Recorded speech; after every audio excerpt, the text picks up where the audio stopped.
Bottom.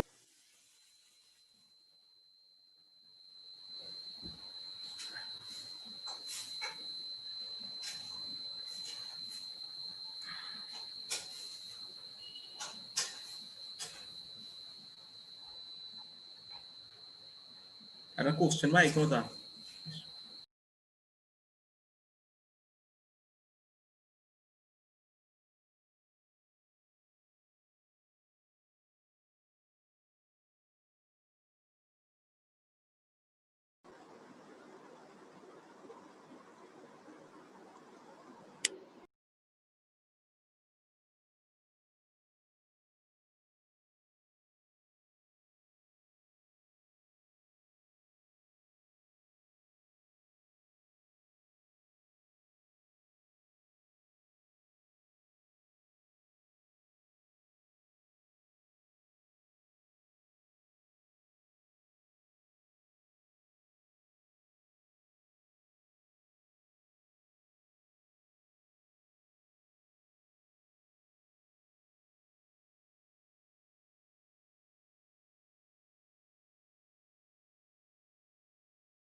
Good evening, all. We will be having our sessions at 8:30 sharp. Before that, we will be having a gaming sections at 8 o'clock. So, all of you, please stay tuned and wait for Zach to join.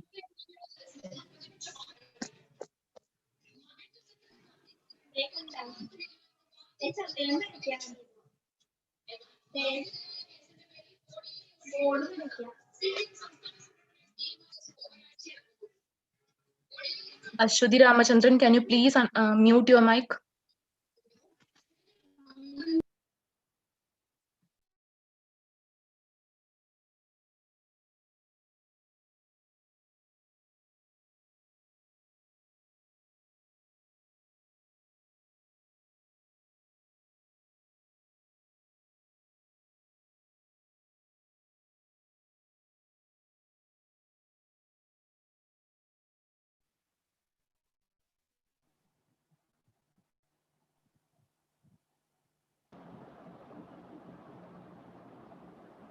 Everybody, please make sure that you don't unmute your audio unless you are asked to do so.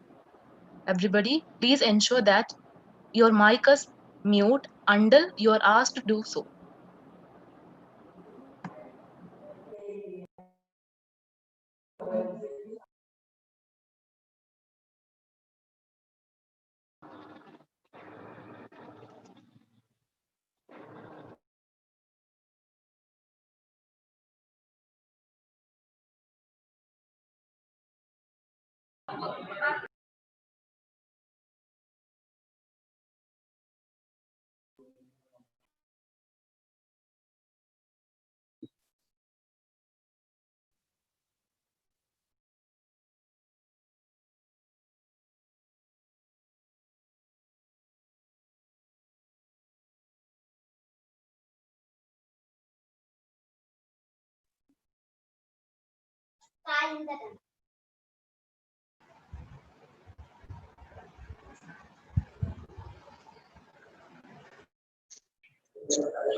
Good evening, all. It was quoted by someone great that success is peace of mind, which is direct result of self-satisfaction in knowing you did your best to become the best you're capable of becoming. You all will be wondering, why am I sharing such a quote in this session? It is because our today's hero is someone who did such a thing, and that too at a very young age. Like each one of you present here, I am also too excited and grateful to have Zach Latta, the founder cum director of Hack Club, to join us today. Hack Club is a global non-profit network of students and student-led clubs all around the world. Zach Latta, at the age of 17, founded Hack Club. I'm not lagging much with my introductory speech. Once again, a big thanks to each one of you present here.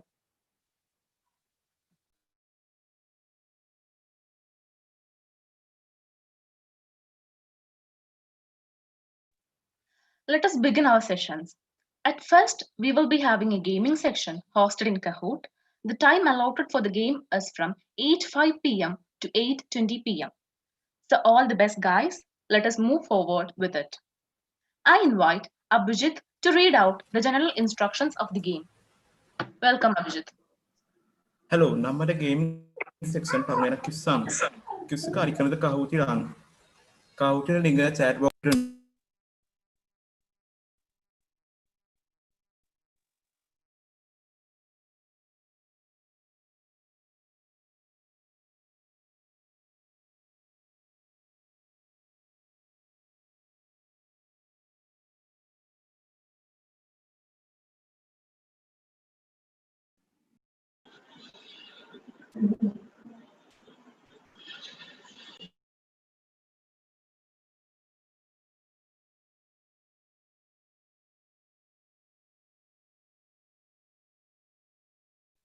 Hello, Abhijit. Can you hear me? Abhijit? കേൾക്കാം. Okay, Abhijit, continue.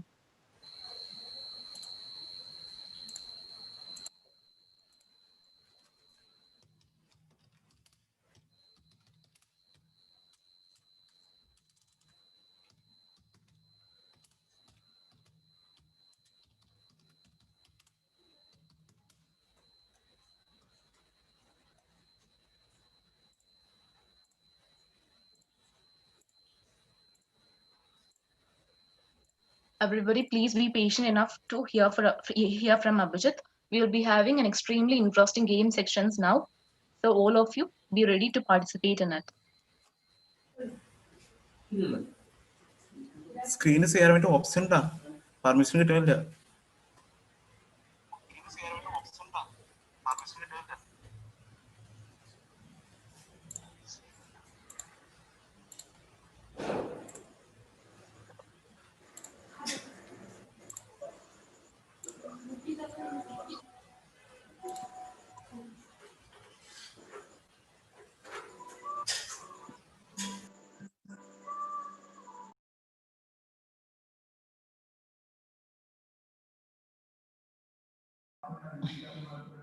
Can everyone see the screen? Anyone, please unmute and respond. Anyone? Yes, it is. Okay, fine. Okay, fine.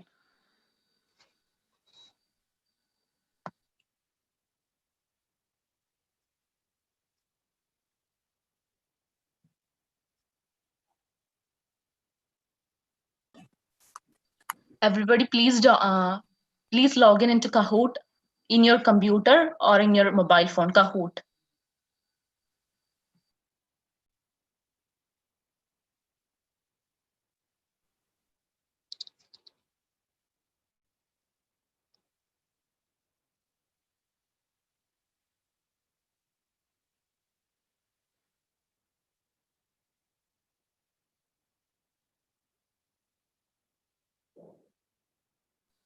There will be a link in your chat box.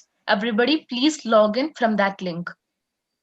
There will be a link in the chat box, and everybody, please log in into Kahoot from that link. There will be a PIN number given in the screen. And when you're asked to type the PIN number, kindly type this PIN number. You can see there are 3 participants at present, Kirti, Varsha, and Abhijit. Okay, it is increasing. So everybody, please type this PIN number and join in this game.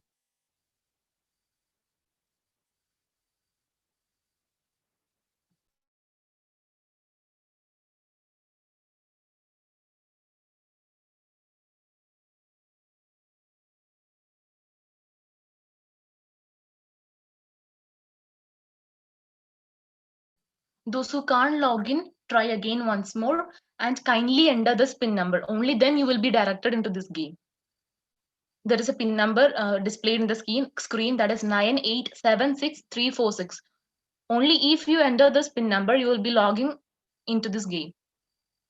So those who can't join, kindly one more time you can join. Okay, link will be posted soon.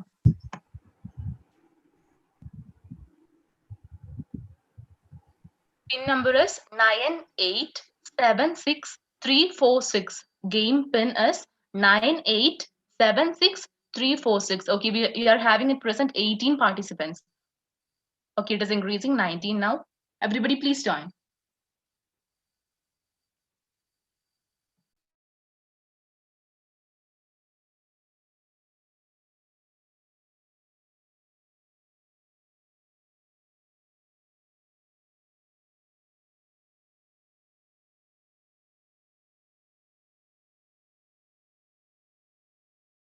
Okay, the game link is again displayed in this chat box. So those who can't join in the first place, kindly join it now. And enter the game pin. Game pin is, I repeat, 9876346. 9876346.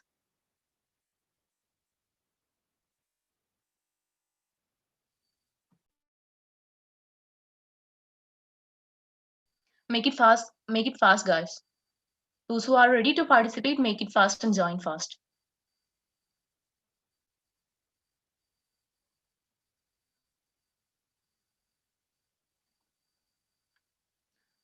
Those who can't join from the link given in the chat box, you can also join it by just searching Kahoot in the Chrome, and you will be directed into a page where it will be mentioning a game pin. At there, we can type this game pin which is given in the screen. Kindly search Kahoot in the Chrome and you will be directed to a game pin page. And in that page, you can type this game pin which is given in the screen. Those who can't join from the link which is given in the chat box, kindly do so.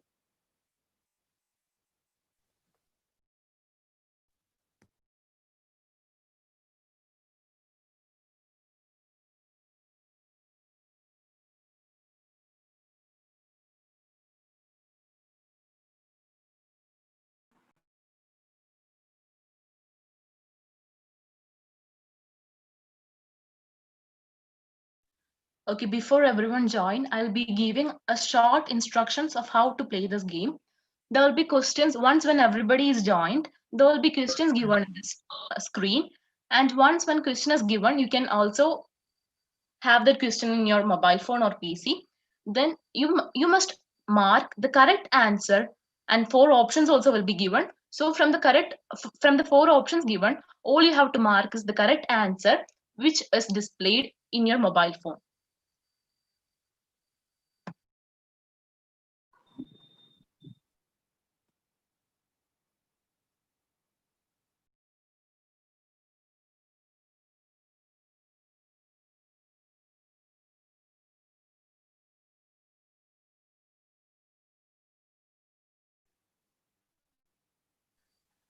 First two questions will be demo questions, and first two questions will not be given any points. Further on, points will be given. I repeat, first two questions will be demo questions. Points will not be given for the first two questions. Later on, points will be allotted for each question. Everybody make it fast. It is already 8:15. We can't lag furthermore, so everybody make it fast.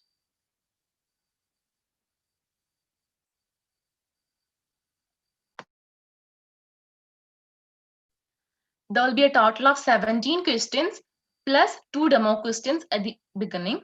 I repeat, there will be 17 questions in total plus two demo questions at the beginning.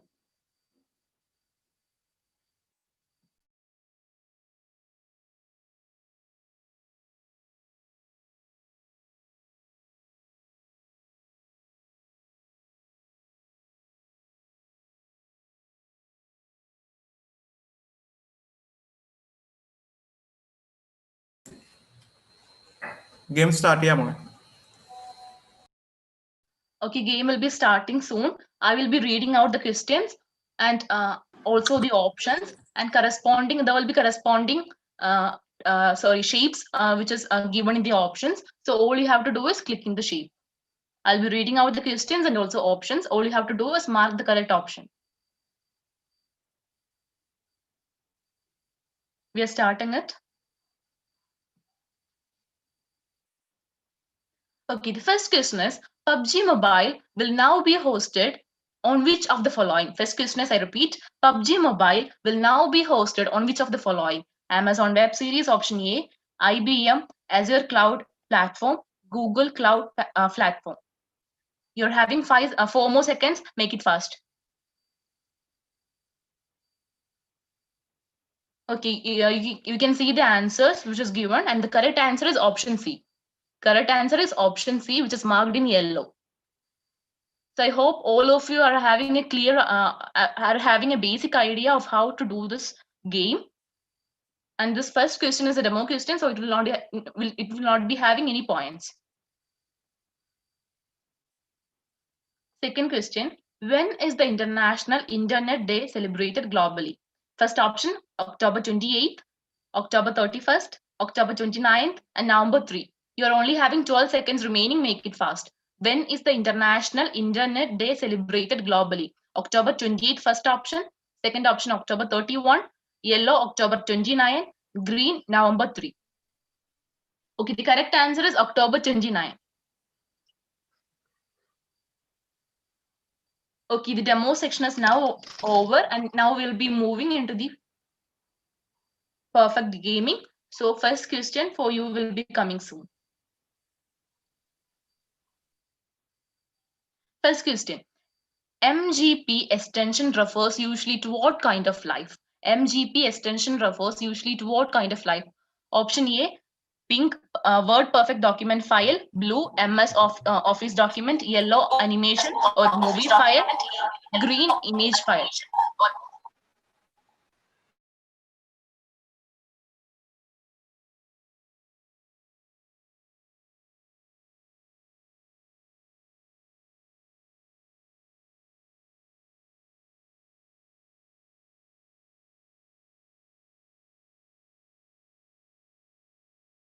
Next question: what terms the term PLC stands for? First option, pink programmable lift computer, blue program list control, yellow programmable logic control, green piezo lamp connector.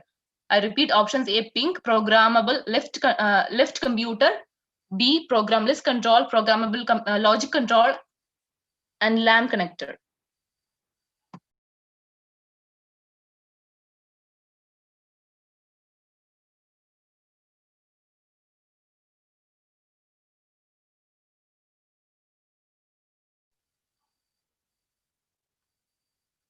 Next question: there is a code given, and that is an example of what? URL, an access code, a directory, a server. Pink URL, an access code, a directory, a server.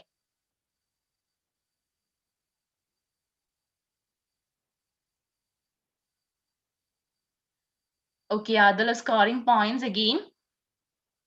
We have Adil in the first place. What is superbug? Next question: what is superbug? Computer virus, antibiotics against microbes, a space shuttle, an infectious disease. Pink computer virus, blue antibiotics against microbes, C yellow a space shuttle, and D green an infectious disease.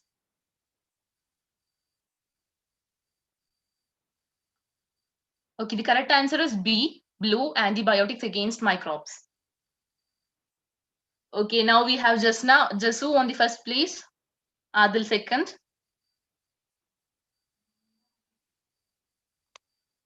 Which supercomputer is developed by the Indian scientist? Option A Param, B Super 301, Compact Presario, and Cray YMP.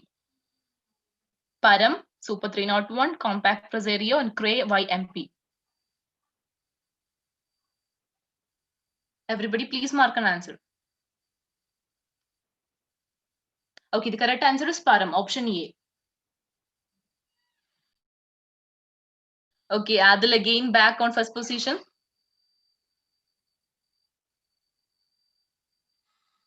Which one of these films made $1 billion at box office? Option A Minions, second Harry Potter and the Sorcerer's Stone, 3 Titanic, and 4 Finding Nemo. Minions, Harry Potter and the Sorcerer's Stone, Titanic, and Finding Nemo.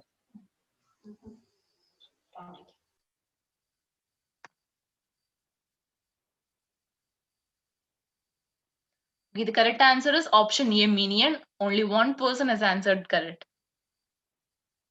Correct answer is Minions. Okay, just now again back on Rod. Next question. Ever since 2000, which country has not hosted Summer Olympic Games? Option A Germany, B. Greece, United Kingdom, and D. Brazil. Germany, Greece, United Kingdom, Brazil has not hosted Summer Olympics Games. Has not hosted.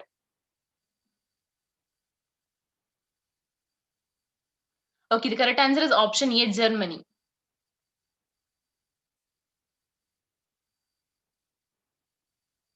Okay, just now again on the first position.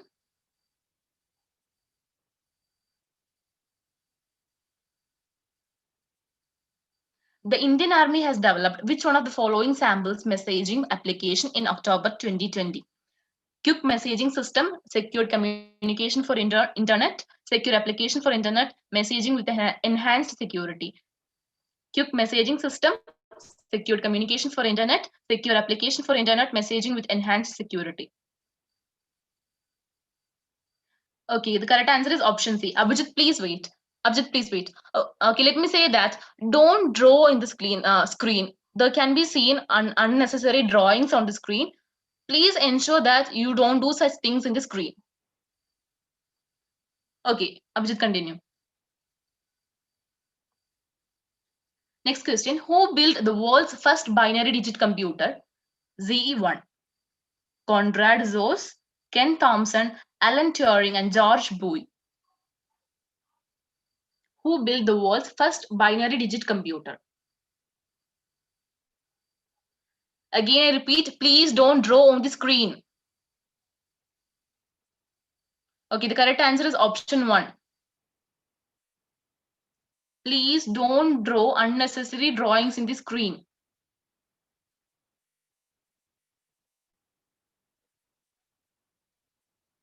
Okay, which of the following cities is introducing a facial recognition system on public transport to beef up security?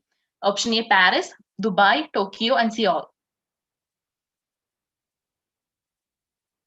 Which of the following cities is introducing a facial recognition system on public transport to beef up security?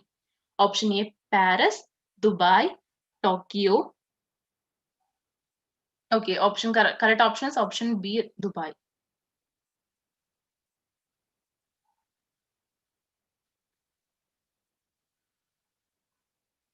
DTP computer abbreviation usually means. DTP computer abbreviation usually means digital transmission protocol, desktop publishing, data type programming, document type processing. DTP computer abbreviation usually means. Okay, the correct answer is option B, desktop publishing. Jasna is maintaining her first position. Where is the headquarters of Intel located? Redmond, Washington, Tucson, Arizona, Santa Clara, California, Richmond, Virginia. Where is the headquarters of Intel located?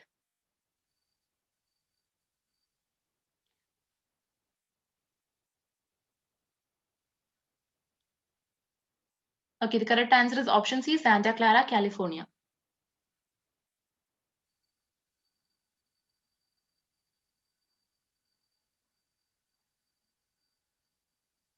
INI extension refers usually to what kind of file? Image file, system file, hypertext related file, image color matching profile. .ini extension.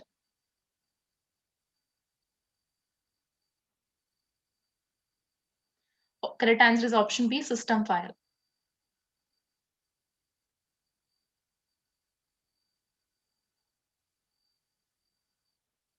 Who invented zero first in India?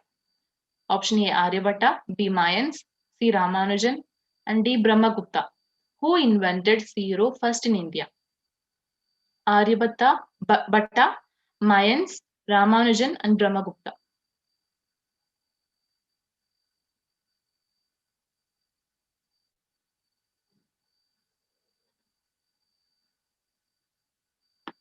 Correct answer is option D, Brahmagupta.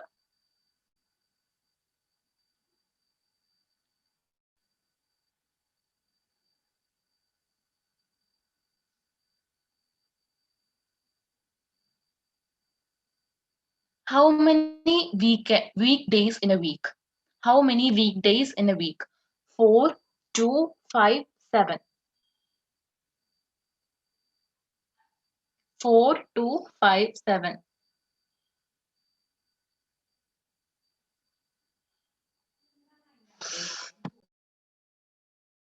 Okay, the correct answer is option C, 5. Uh,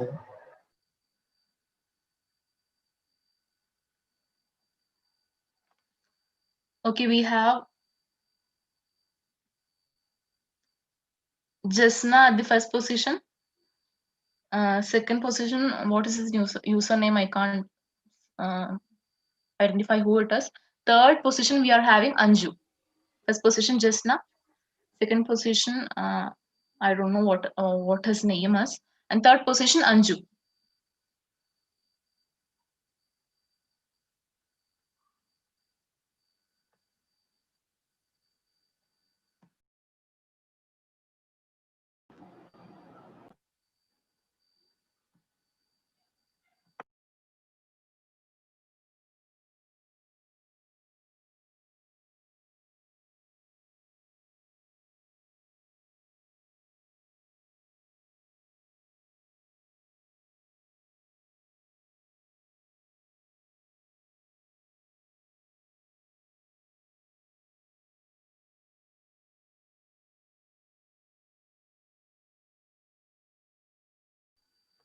Okay, Abhijit, could you please stop sharing the screen?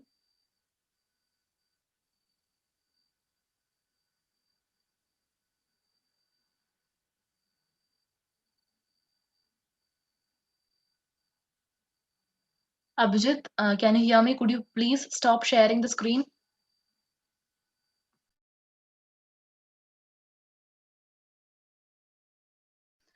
First position goes to Jasna and she will be awarded with something great.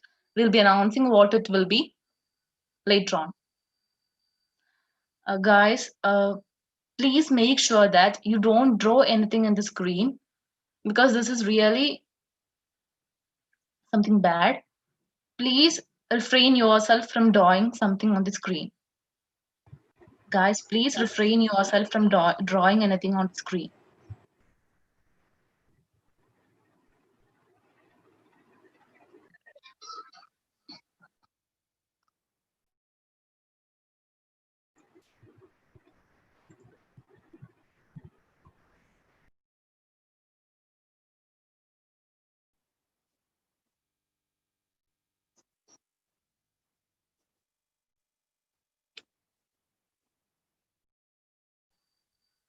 Okay, fine. Hope you all enjoyed the gaming session. That was indeed a wonderful session. Now the fun part of the meeting is over. Let us step into the official procedures. For that, I invite Mohammed Salman for delivering the welcome speech. I invite Mohammed Salman for for delivering the welcome speech. Good evening, all. As we all know, we were all eagerly waiting for this moment. We are extremely privileged to have all of you here, taking part in this live session. Hack Club is a non-profitable network of students from different coding clubs all around the world, and I sincerely hope this event is hosted by KMA Hack Club will be a great success and an open interactive session to learn, discover, and rectify our mistakes. Now, let me step into a duty I am assigned to. First of all, let me welcome the star of the day, Zach Latta, founder cum director of Hack Club, who will be joined in our interactive session today. Welcome, Zach. Next, I would like to welcome Dr. Radha Lakshman, Vice Principal of KME Engineering College, to the rise. Welcome, ma'am. Next, we are having one of the alumni KME Engineering College joining us. Let me welcome Anton Amity to the meeting. I would also like to extend my welcome to Diaz ma'am, Assistant Professor of Came Engineering College to the rise. Welcome ma'am. I would also like welcome Fatima Begum, the club leader of KMA Hack Club, into the occasion. Welcome Fatima. Last but not least, I would like to welcome each and every one of you present here in this meeting. Welcome all. Thank you.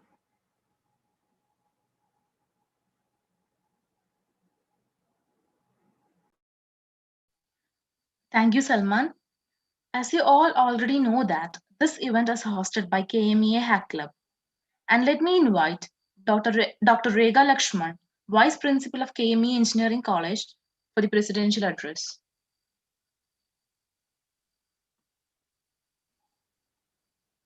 Hello, can you hear me? Yes, ma'am, you're audible. Okay. Dear Saklata, founder and executive director of Hack Club Foundation, colleagues, and my dear students. It's an immense pleasure for me to be with you in this program, Ask Me Anything, which is organized by the Hack Club Foundation and the student Hack Club team of KME Engineering College. KME Engineering College, as you all know, is well known for the activities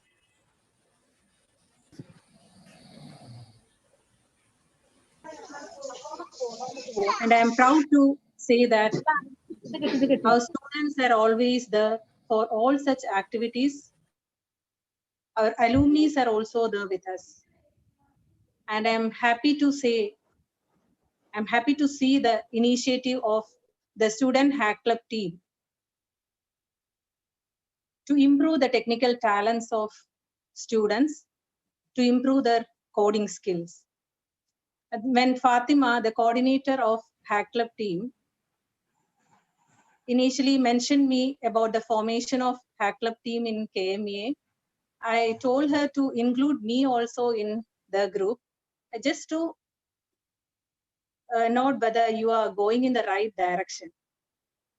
And I'm happy to say that the team is in the right direction itself. The students are doing all the activities with enthusiasm, with dedication, with the spirit, and they're completing their projects within the stipulated time. I really appreciate you all for this. And I wish all the success to all the team members and all the participants of this program. And I really want to thank Mr. Latta for giving an opportunity for my students to host this program and to spend his time, his valuable time with them for a fruitful discussion. Thank you all. Thank you. Thank you, ma'am, for your wonderful speech. That was really motivational. We're extremely grateful to have you here today with us. I hope you are all well aware of how important a coding club is for a technical institution. It not only helps the students to work on projects, but also adds certain professional skills to a student by the end of his or her college life. Next, we will be having felicitation by one of our alumni of KME Engineering College. He is none other than Anton Imati, who is currently successful in his career as a cybersecurity consultant. Welcome, Anton.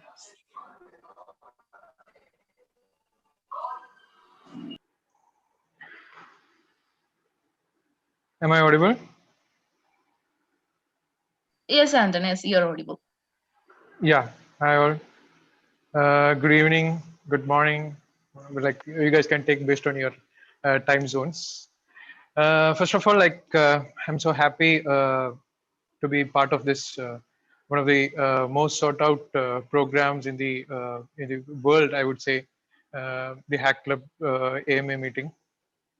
So last week, when a couple of the organizers called me and informed me about this event that is happening today, I was equally thrilled and happy that students of my college, where I'm an alumnus, were able to organize such a uh, prestigious global event, uh, the Hack Club AMA meet, where I will personally, just happy that our guys have done a good job based on the feedbacks I got from teachers and all the good works you guys have done.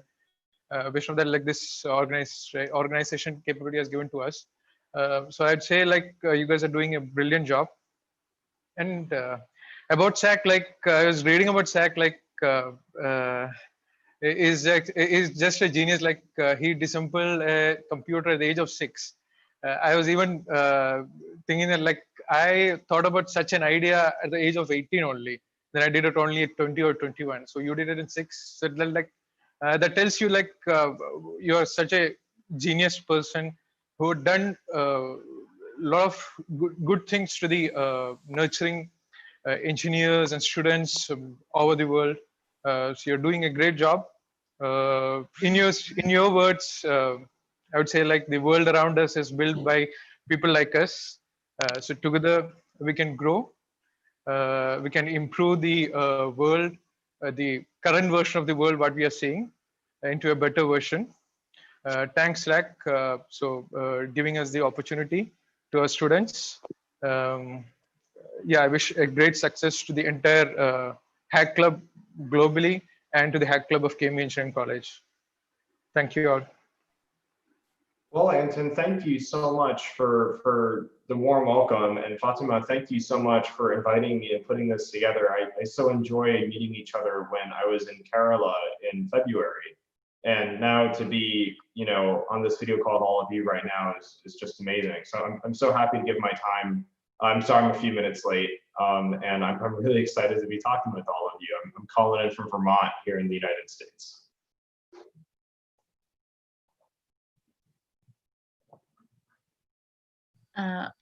Thank you, Anton. As you can all see that Zach is already arrived. A mother walks into the living room to find her 6-year-old son disassembling her computer with a genuine intention to figure out how it all works. At the age of 7, the boy created his first website, and at the age of 17, he was a part of Forbes 30 under 30. He made it to the list as the founder of Hack Club, a non-profit network of coding clubs that is currently in 2% of high schools across America. This is Zach Latta, an entrepreneur who figured out from the very small age that, in his words, the world around us is built by people like you and me. The real reason why he decided to drop out of high school was that, as a teenager, he felt isolated as he could not find a community that got excited about coding.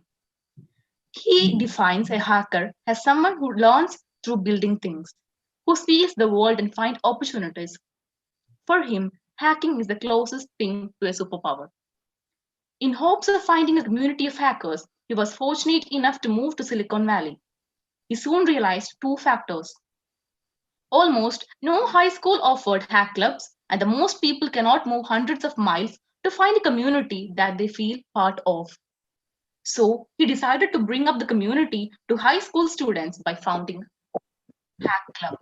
Although we haven't seen him in person, we are all well aware of how successful and hardworking he was at this very young age. Let me welcome Zach Latta on behalf of KMEA Hack Club into the session. Welcome, Zach. Well, thank you so much, Pooja. I really appreciate that very kind of introduction. I'm just so thrilled to have this time with all of you. Really, it's an honor for me. When I started Hack Club 7 years ago, to think that it would become something that was just so much bigger than myself, and something that is now in nearly all 50 states here in America, and now in 22 countries around the world, in just an enormous way. And really, like, my thanks goes out to all of you, because at the end of the day, like, you are all the ones doing the real work. I think we're all here for the same reason, which is that we think coding is just the most amazing, incredible thing in the world. Humanity over the next 50 years is facing some of the biggest challenges we've ever had to reckon with, from climate change to automation to AI risk. And we need people in the future to understand the systems they preside over. And all of you believe that. You're here because you're starting or part of Hack Clubs to be the change, and you're the ones doing the hard work. So it's a real honor, and it's very humbling for me to be with all of you today. Thank you, Zach, for that. Because what we could say that is, we are not surprised or something, because we are much extremely grateful to have such a wonderful person here with us today, because this is our first year on forming Hack Club in our college. So that we are not much sure about the basics of these things. and we are on the learning process, or we are on the learning process. So it would be nice to hear from you more about such and such things, so that we could work on ourselves and we could improve ourselves into a better self. Sure. What's is that a question for me? Yeah, could you provide us some tips or tips as a beginners, so that we could evolve us better?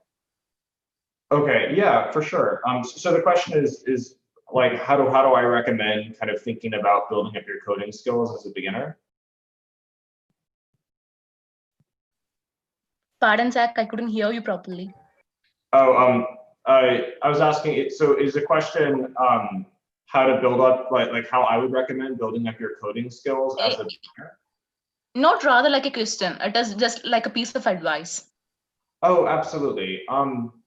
Well, I think that starting about 10 years ago, there was just this enormous change that nobody in education is talking about, and even today isn't talking about, and that's suddenly every young person in the world has started to have all of human history knowledge in their pockets.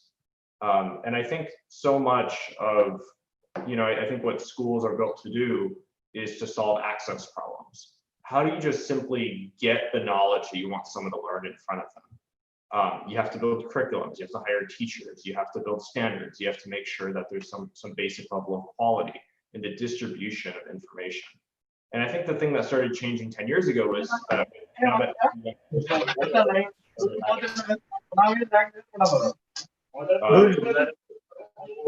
the thing that changed that, it started that now that everyone in the world started having all of history at their fingertips, is that education stopped being an access problem and started being an innovation problem. Rather than scroll through TikTok, how do you get people to use that time to learn how to code? And for me, I think the thing that's always been important to me is I'm someone who it's very difficult for me to get myself to do something that I'm not excited about. And I think the key to learning to code is to make coding a fun, exciting activity.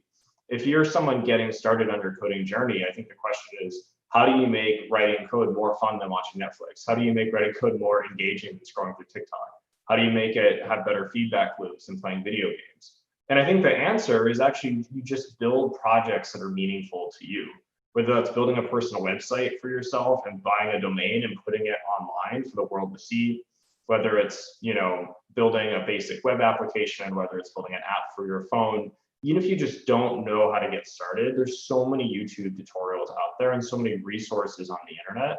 I encourage everyone to start building real projects meaningful to them. Because when I started doing that, that's when coding started to be something where I just couldn't pull myself away from the computer. And I think that's a fundamentally human thing, to want to make your mark on the world.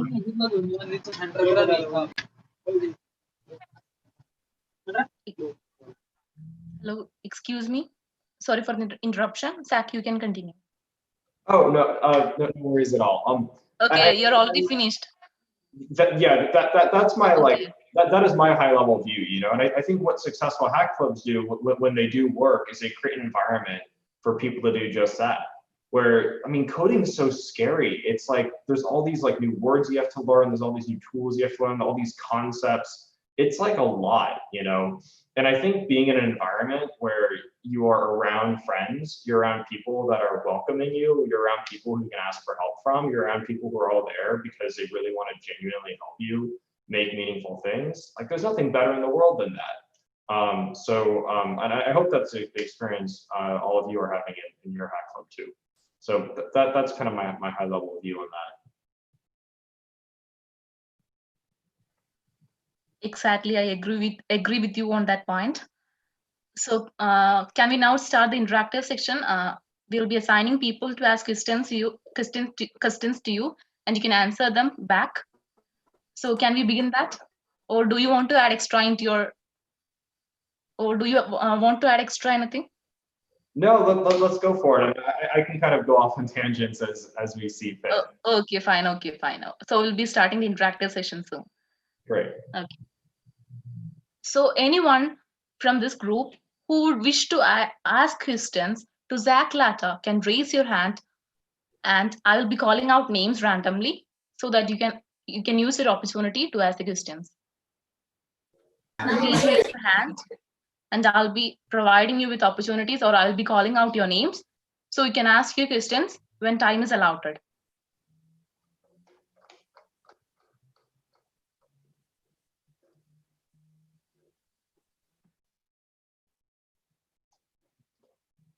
And if anyone's new to Zoom, the way to do that is there's a little button in Zoom that says the raise hand. So you would just click that button and then that shows to the hosts.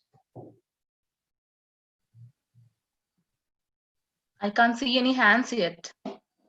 Is anyone responding?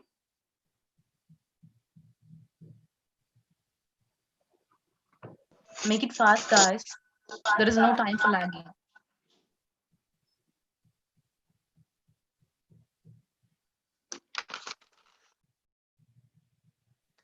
So that I can see that no one is asking or no one is raising hand. So I will call some people randomly and you can shoot the questions. It looks like there's 3 that just popped up, by the way. Okay, let me see.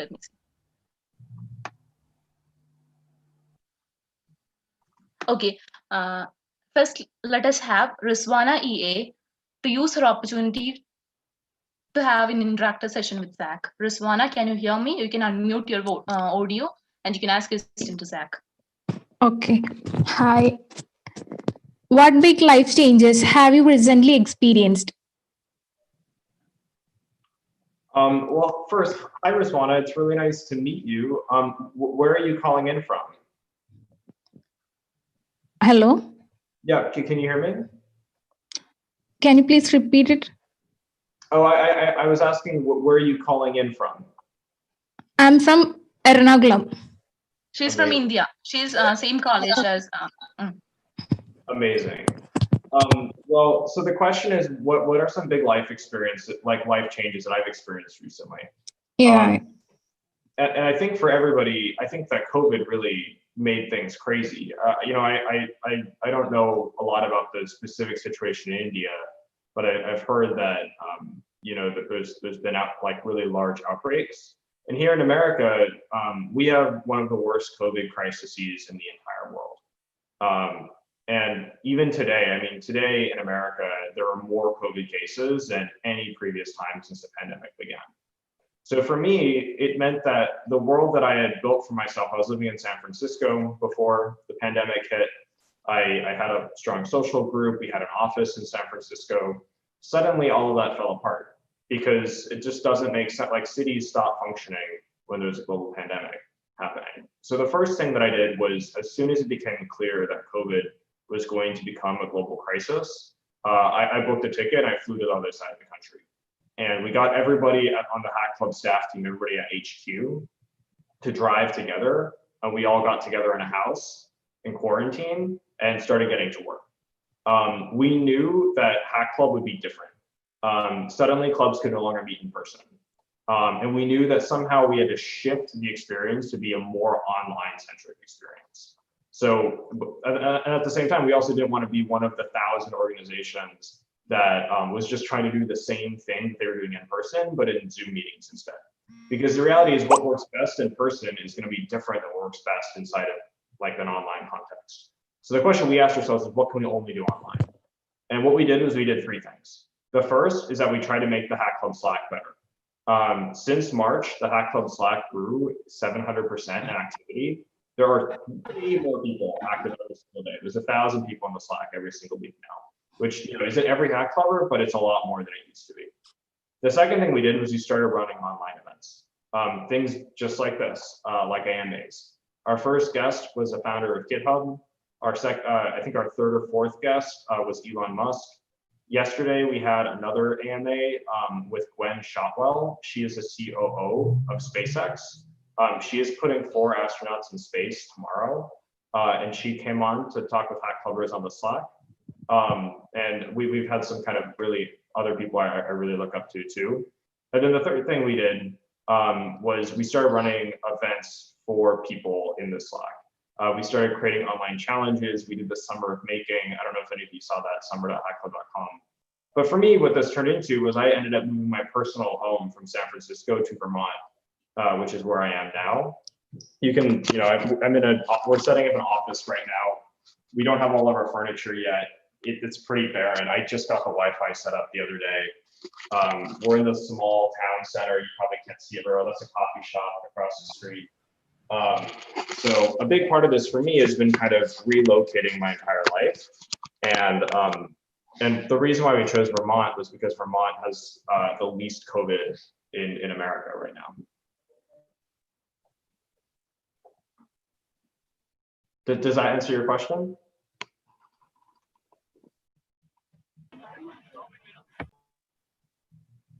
Okay, thank you, Zach. Okay, now anybody else? And one more thing, those who are asking questions, if possible, please switch on your videos. If possible, please switch on your videos and make sure this is an interactive session, not a lecture. So if possible, please switch on your videos. Okay, next one is Shifana Sheikh. She's raising her hand. Shifana, can you hear me? Yes. Okay, move on with your question. Hello, Zach. Warm greetings to you. What in your life do you feel most grateful for? This is my question. What in your life do you feel most grateful for? Shafana, it's wonderful to meet you. That is such a great question. Let me pause and think for a second.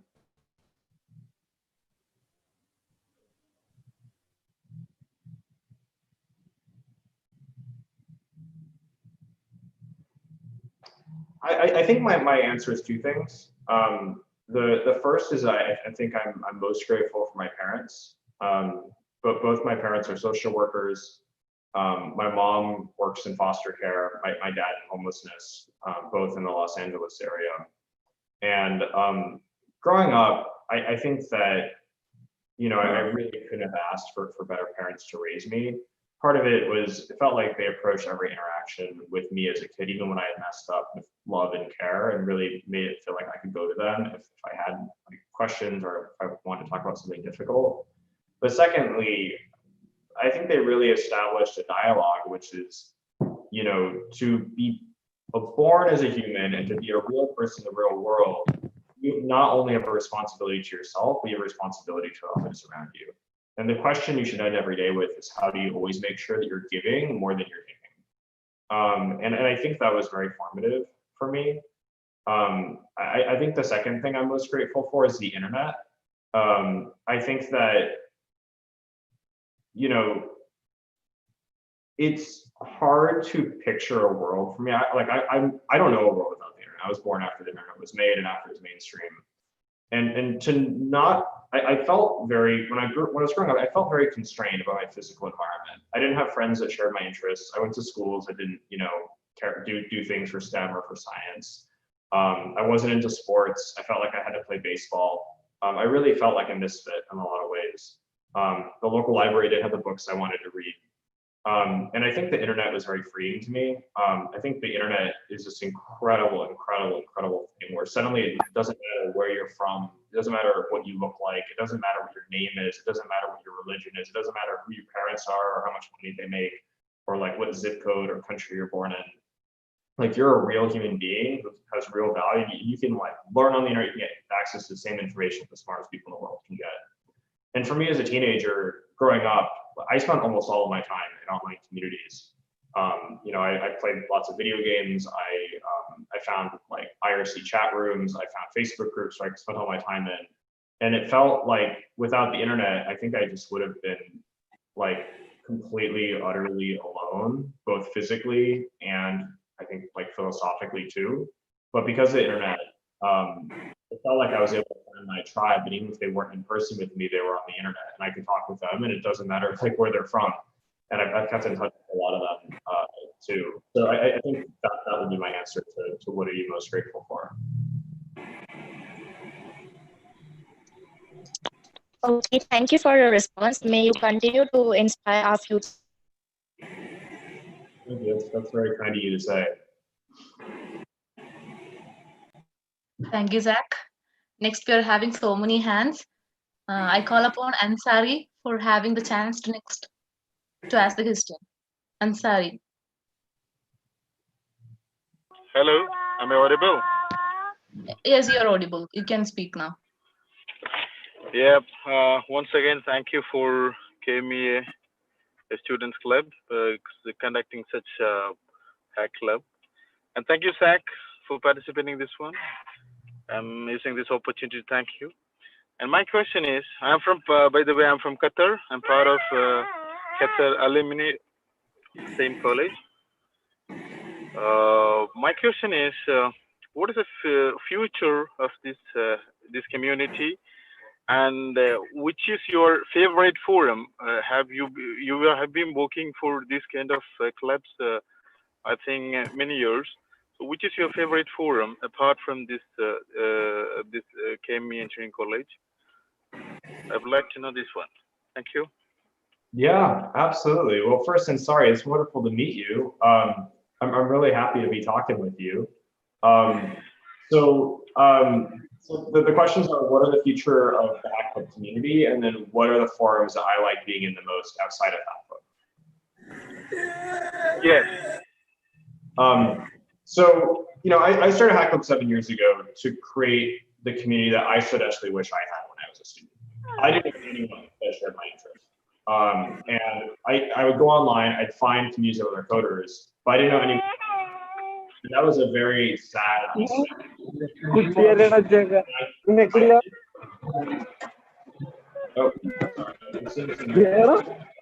Guys, please control the other people. Those who are not on the mic, please mute them. I don't know who is the host. It may be disturbed Zach. Zach, sorry for that. Oh, no worries. Sorry from our side. Sorry. We will be doing that. Absolutely no worries. I've been thinking a lot about the Hack Club community recently because, for the Slack, we're kind of hitting a cliff. And then for where it's like, it's growing, we're at about 1,000 people who are active each week, but there's only a small number of voices that are really, really active. Across India and Africa, there's a bunch of WhatsApp groups, and there's Hack Club communities. And it's definitely fragmented in that regard. For me, I think the goal of Hack Club as a whole, like if I had to sum up the goal of the community, is I want the Hack Club community two things. One, I want it to be wholesome. And two, I want it to be technical. I think there are a lot of places on the internet that talk about being wholesome, but that can actually be quite mean. I want Hack Club to be a truly wholesome place.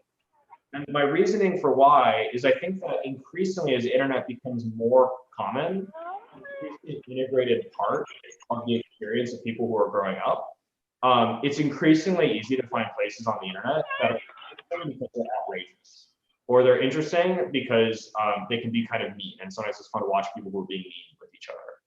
And I think with Hack Club, we want Hack Club to be interesting, no matter whether you're in America, or whether you're in Africa, or whether you're in India. We want it to be interesting because one, it's a nice place for nice people to do nice things for each other. I think a really important part of Hack Club is kindness, being kind, helping people learn.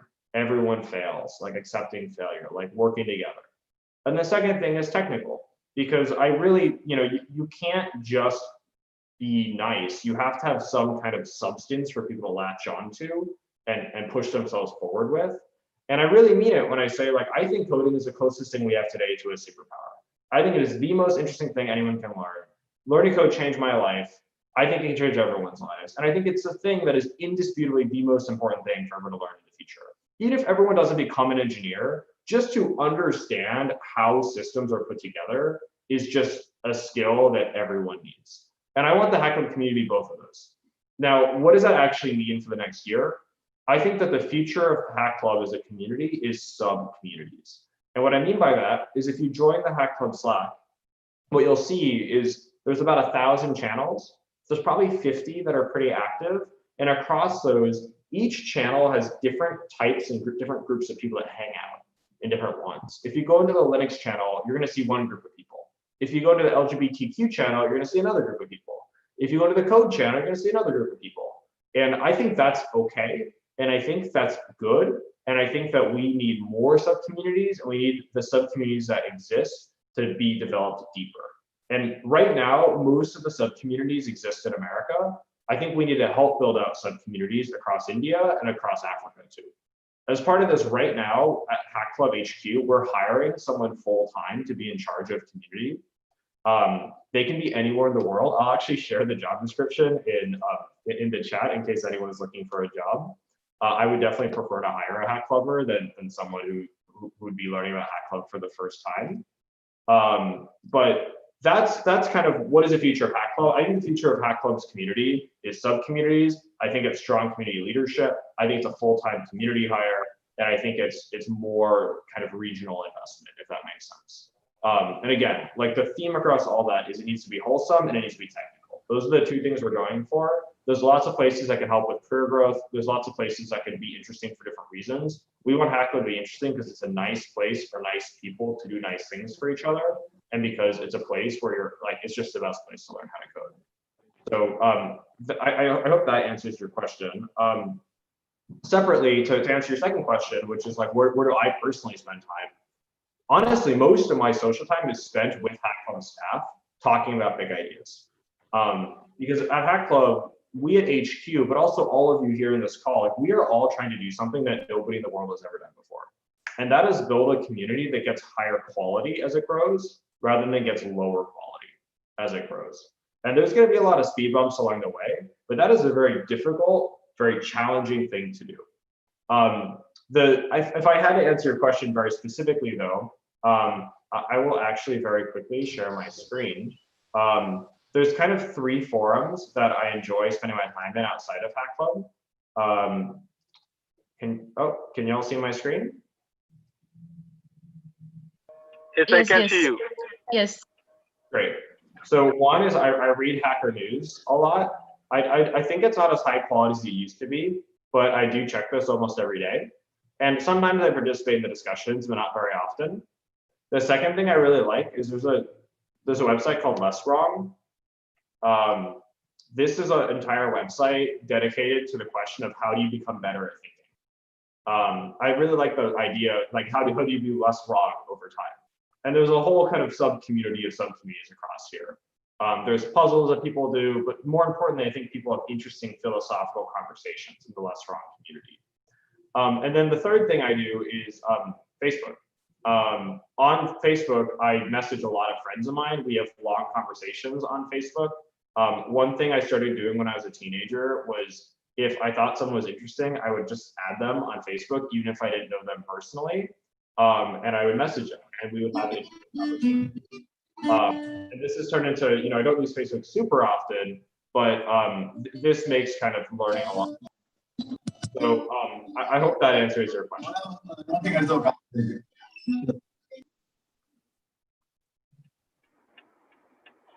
Hi, Zach. Hello. Yeah. Thank you for that. Thank you for your wonderful words. And happy to know that socially and technically committed people, you are making it by Hack Club. It's one of the key point which I got it from you. And I know I'm honored to be here, a part of this community. Basically, I'm an alumni member from Qatar. If you come across Qatar, I'm glad to meet you. Okay, thank you for your wonderful words. And thank you once again, Hack Club Qatar came here to conduct such a wonderful program. Well, I'm sorry. Thank you so much. I'm really happy to meet you too. And thank you to Hack Club KMEA for running this too. This is just amazing. And by the way, mask is our daily life, so that's why I'm wearing this one. Sorry for that. Oh, you're great. I would be wearing mine if I was outside too. Okay, thank you. Thank you.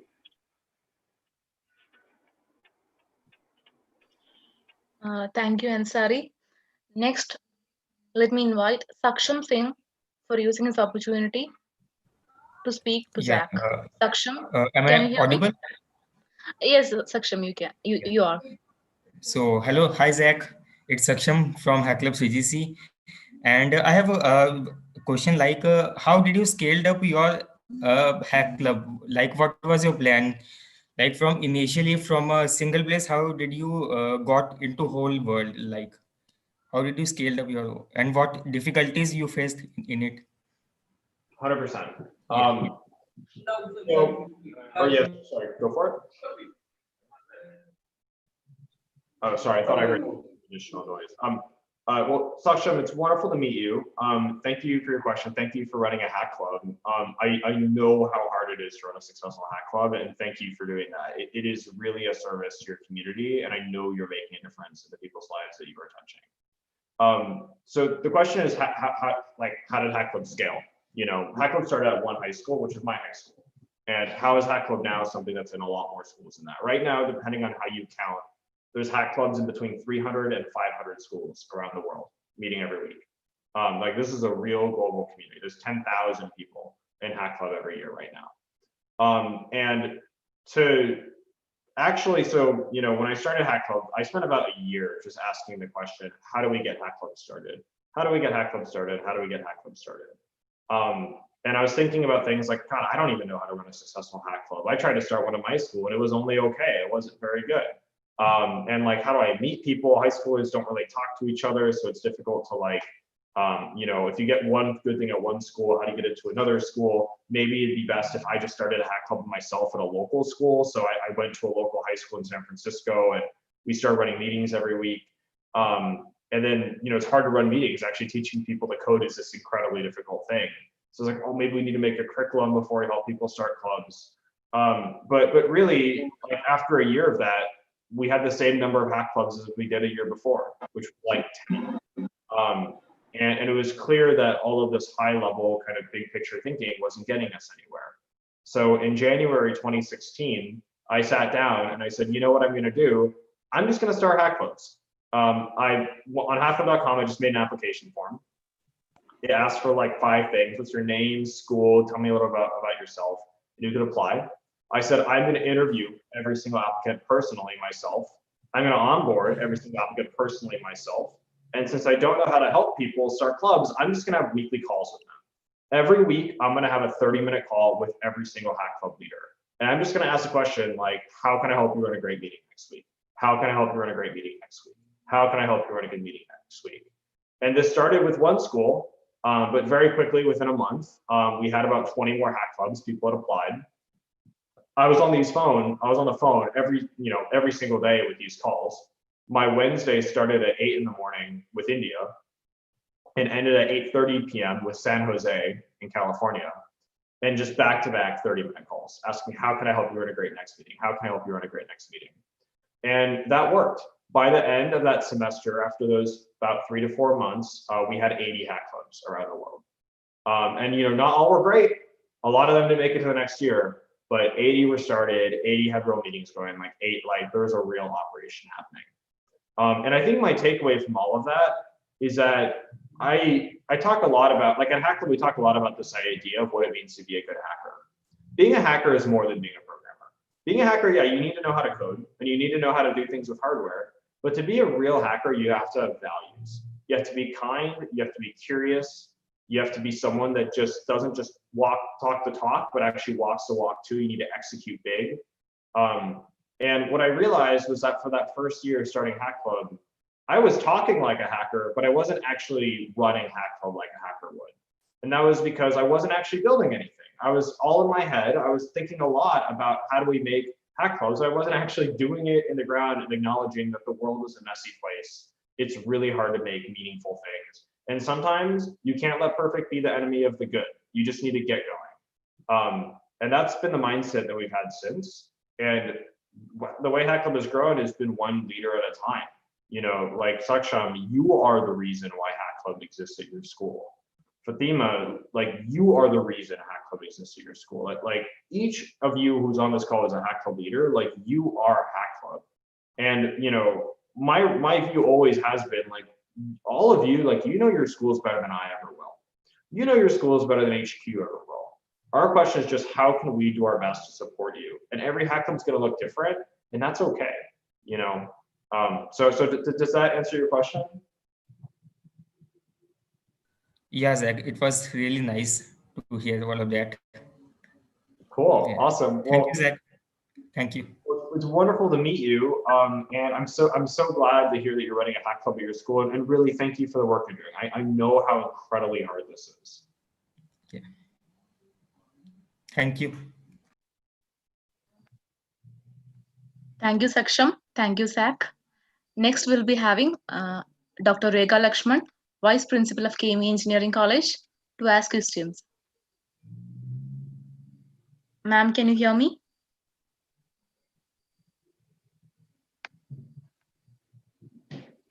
Hello.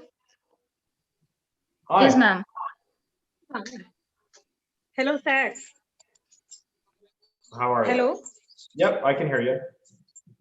Okay, okay.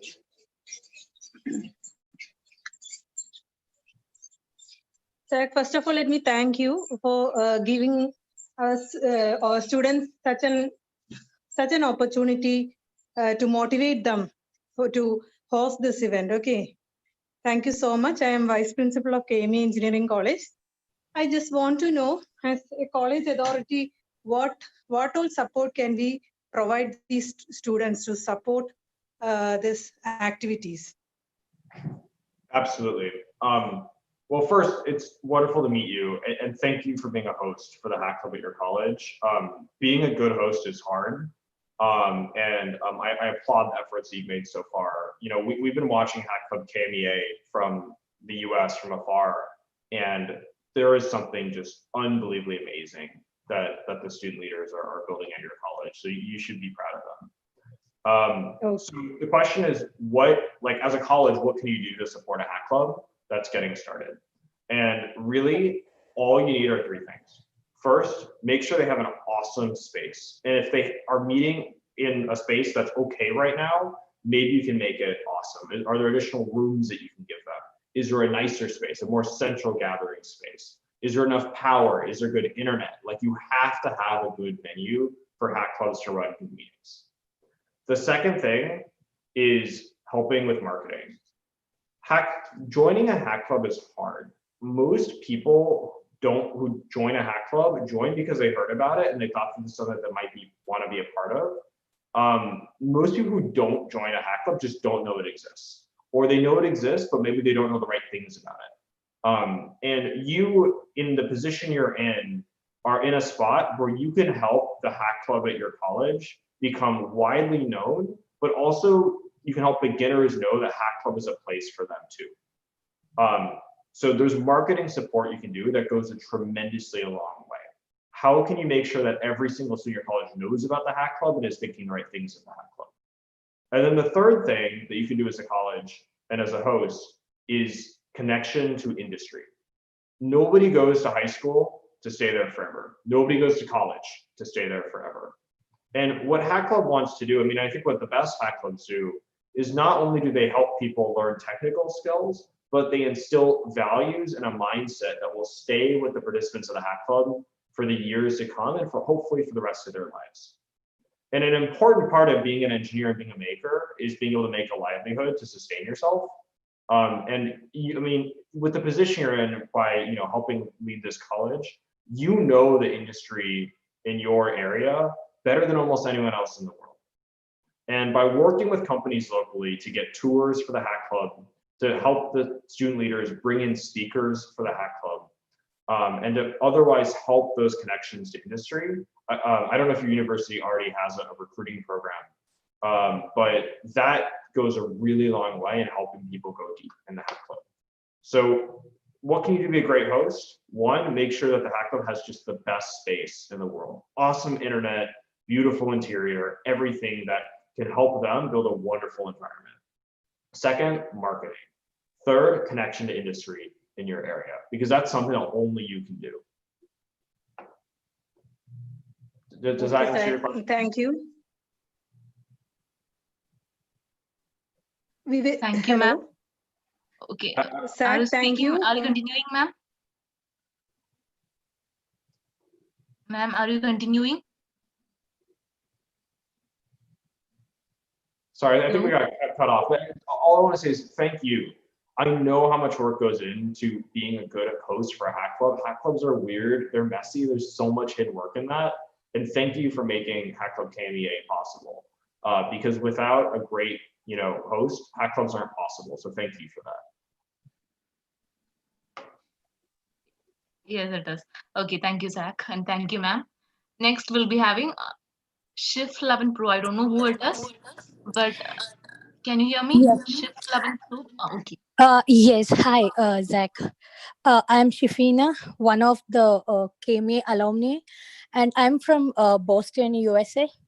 Currently working as a vice president in State Street Corporation for operation reliability operations and infrastructure operations. It's really nice to meet you, Zach. I see that Hack Club is mainly targeting the members of it, like mainly the students, to learn and create the websites, games, and apps. My question is, like along with providing them the technical support for coding, uh, do you have any plans to introduce the ethics values for using internet or while making such social platforms? Why? Because the current time we are going through, there are a lot of concerns raised around using this internet and social, like how social medias are impacting the social life of the people. So do you have any future plans to introduce the ethical values of using internet in this hack club? Yeah, absolutely. That's a great question. And first, it's wonderful to meet you. I'm really happy to have you on the call. So the question is, does Hack Club have plans to implement ethics into what Hack Club does? And I think yes, but I think that the way that we're thinking about it is a little bit different than I think most people would think about ethics. Because I can't speak for India, but at least here in the US, something that's common in college is that people will be required to take an ethics course. We'll talk about do's and don'ts. And I think that's good. It's important to know what good behavior looks like because there's always room for debate. But I think that the big thing that Hack Club wants to instill in the people that go through Hack Club is a sense of civic duty, a sense of civil service, and I don't know if the right word is a sense of, but definitely a social advantage to being thoughtful. Because I think that most problems that exist in the world are a result of people not being thoughtful. And with the internet, personally, I'm of the view that the internet is like an indisputably good thing. I think that we're in a weird transition moment. I think misinformation is going to be a problem. I think we're seeing this with elections. I think there's going to be a lot of challenges for us as a species to figure out as we move to like an internet native humanity. But I think the internet is an indisputably good thing, and these are just speed bumps along the way as we figure that out. I think what Hack Club wants to do is we want to create a new generation of people that not only understand the technology. Right now, in a lot of cases where technology is causing problems, like with misinformation, the people responsible for the systems do not understand how those systems work, which I think creates a problem. Imagine if you're responsible for maintaining a bridge, but you're not an engineer, so you don't know how bridges work. It's just impossible for you to do a good job. And I think right now that's the situation we're in with regulation of the internet, no matter what country you're from. And I think that has to change. But secondly, like I think that I think that what Hacker really wants to do is we want to give people the skills. We want to inspire a sense of civil service and civic duty, and we want to kind of create an environment that encourages thoughtfulness. And when I say thoughtfulness, I think that you can't be thoughtful without asking ethical questions. What does it mean to be good? What does it mean to be bad? Do you believe in absolute morality? There's many different ways of thinking about morality. There's consequentialism. There's other views too. There's more virtue-based approaches. And then with coding as a whole, is it ethical to build tools that hurt people? Is it ethical to work on something that could be used for bad? And I think that we don't really have clear answers to many of these questions right now. And that's why instilling a sense of thoughtfulness is so important.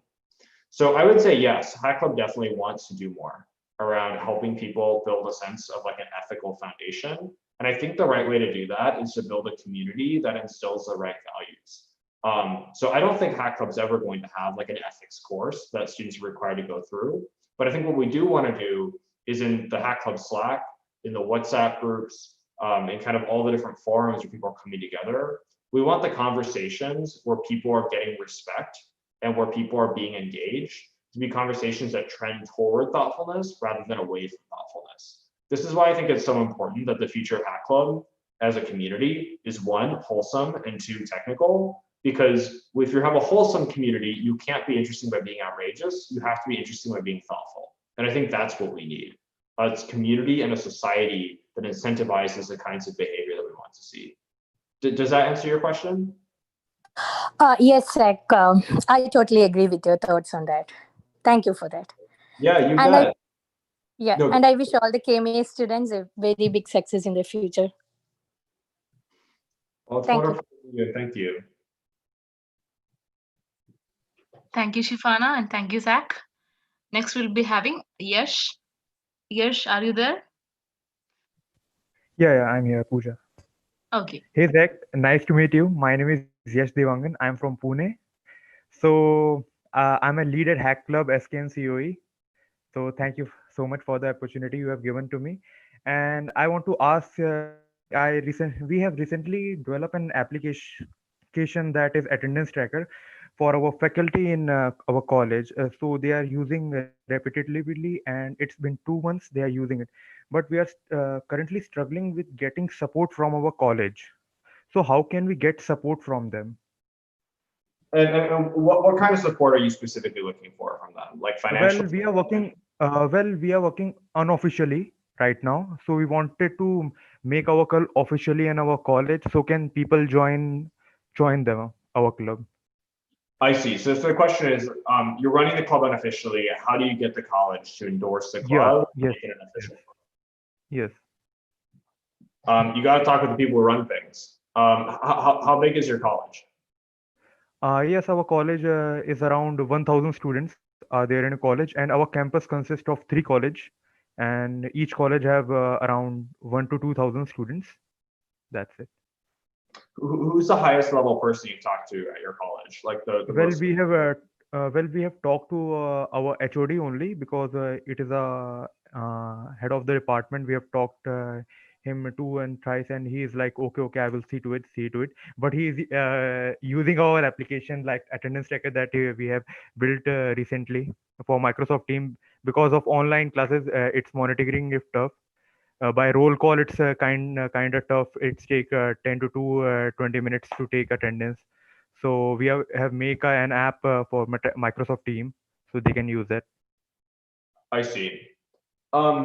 So what I would encourage you to do is I would encourage you to get a meeting with the head of the college, with the person that runs the whole college. Okay.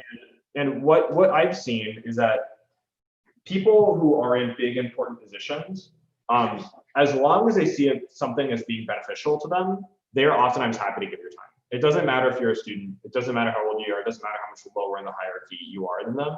If you have something that they want or something that they think might help them, they are happy to meet with you and they're happy to give you their time. I've seen this personally in my own life. When I moved to San Francisco when I was 16, I didn't know anybody. I didn't know anyone that lived in San Francisco. I had no connections in the technology industry. And within a year, I was having meetings with people that founded companies that became worth way more money than I could even begin to fathom.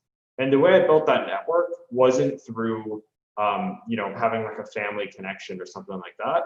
It was actually, I just emailed them. I would guess their emails and I would say, hey, can I have a 15-minute call with you? And I was surprised at how many people would offer their time. Similarly, with institutions, I've been surprised at how this has worked for hack clubbers too, which is where a hack clubber will attempt to get a meeting with the dean of the college or with someone in charge. And as long as you portray it in a way where they are interested in what you have to offer, I think you might be surprised in having them give you their time. I think what hack clubs have to offer, particularly in India, is one, it's American. Two, it's endorsed by really important people. Elon Musk endorsed Hack Club earlier this year. Gwen Shotwell endorsed Hack Club last night. Like this is like a real movement that's being built. And also it's not new to India. Like you're joining this broader network that's going to help people at your college become better engineers, better hackers, more thoughtful, and ultimately build a community that you hope to exist.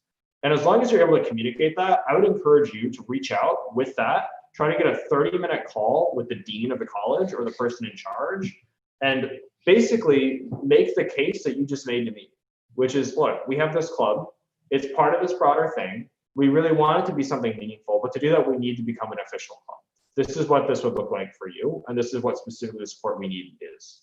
And I think you might be surprised if that works. If you've only talked with an actuary at your school, that makes sense that you would have trouble getting official support. My view is skip like the hierarchy, go straight to the top. And you'll be surprised at how oftentimes people will give you their time. Well, thank you so much, Jack, for the advice. I will surely implement it soon. Cool. I wish you the best of luck. And at the end of the day, you know your college, you know your school better than I ever will.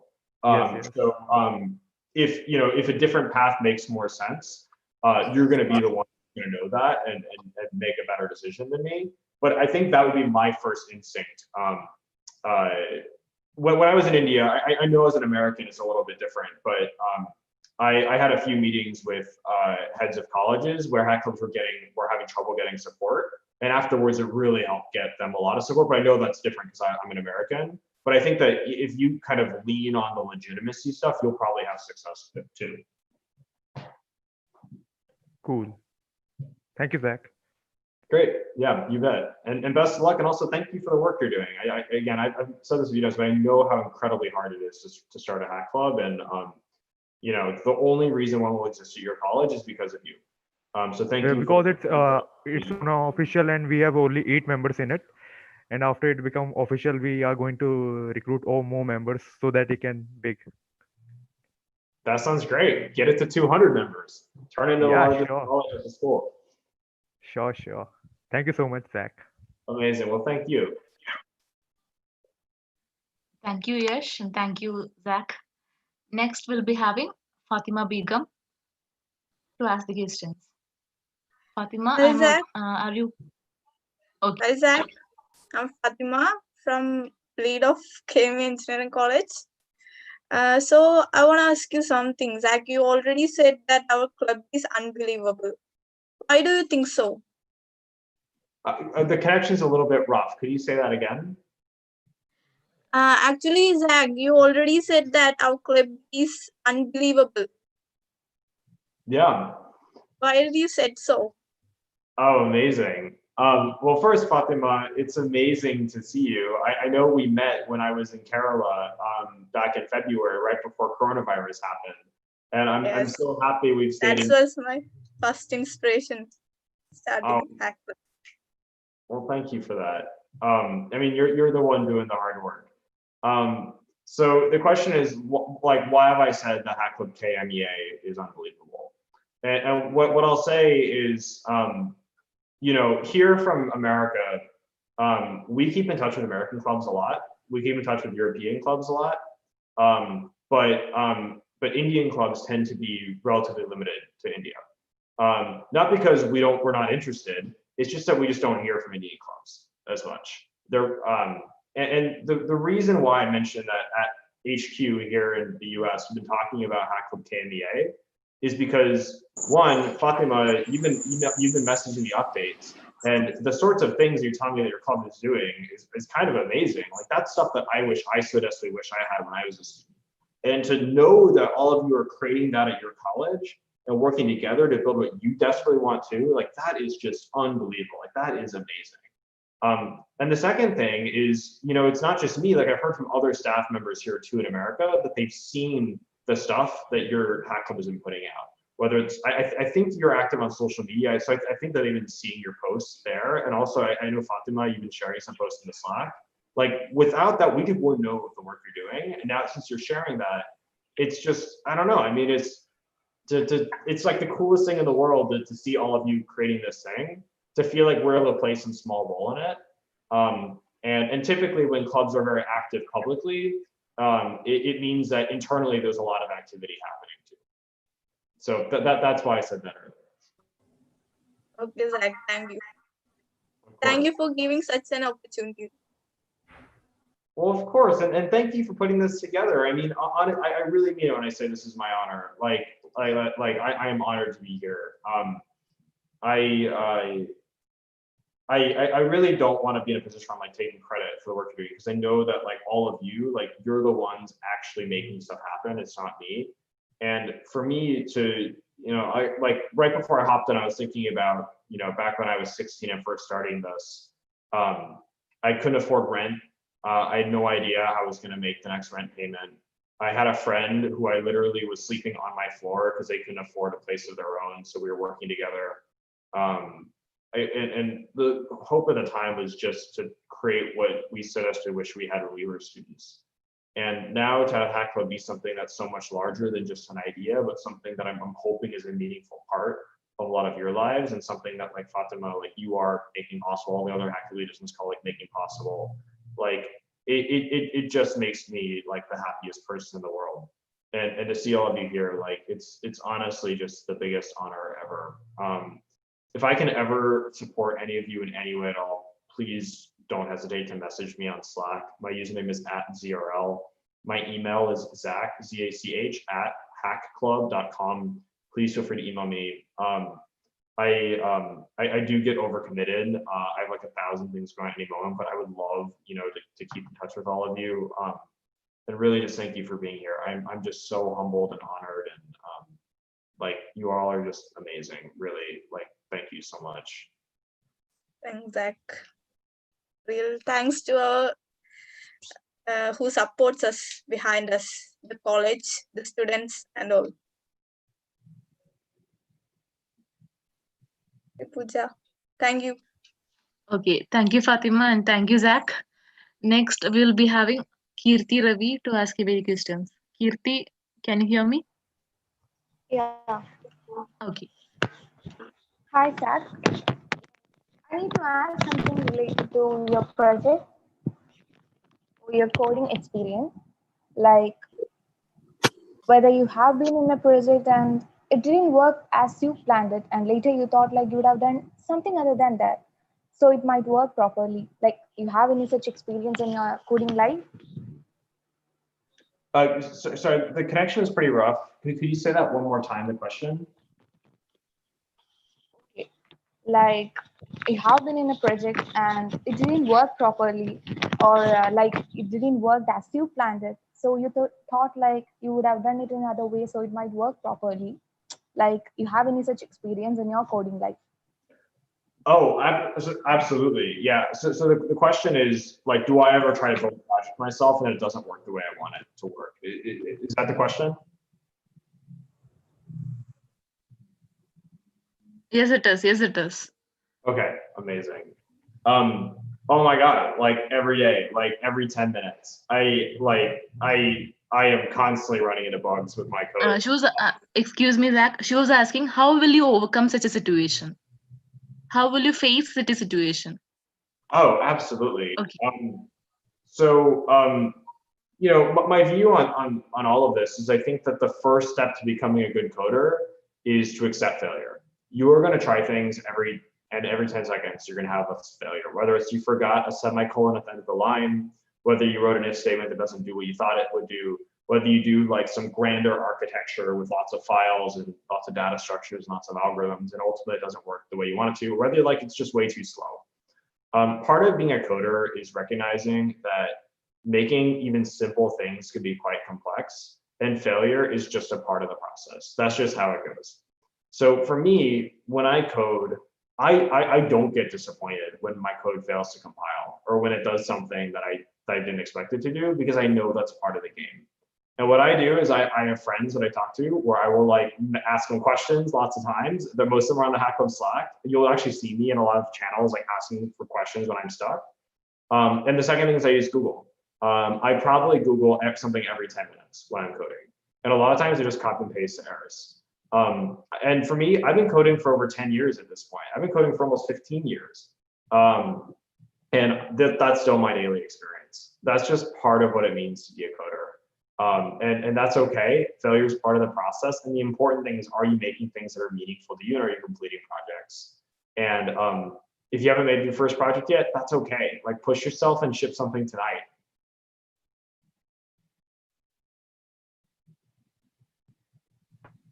Okay, thank you, Zach. Thank you, Kirti. Next, this will be the last section, question for this section. We'll be having Adil Mohammed. Adil, can you hear me?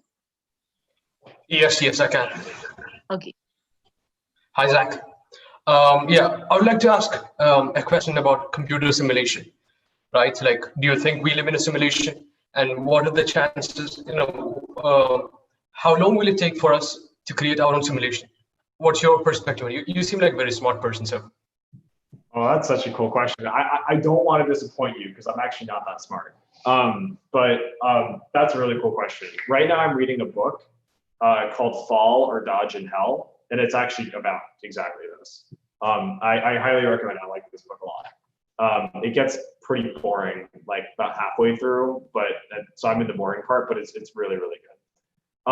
So the question is, do I believe that we live in a simulation? And on top of that, how long do I think it'd be possible for us to build a simulation to?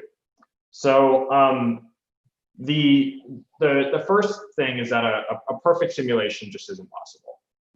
Or sorry, let me start from the beginning, which is no, I don't believe we live in a simulation. Not because I think it's impossible for us to live in a simulation. It's that I think that every person needs to choose how they build their identity. When is something true, when is something false? When is something good, when is something bad? And for me, when I build my identity, when I build my worldview, something that's important to me is I want to build my identity on ideas and views that are falsifiable. I should be able to have a belief, and I should have conditions where you can prove that belief wrong. I believe the sky is blue. You should be able to prove me wrong on that. And I think the thing I don't like about the question of do we live in a simulation today is that is a non-falsifiable idea. It's impossible to prove wrong. It's like saying does God exists or God doesn't exist. It's just impossible. You can't prove it either way.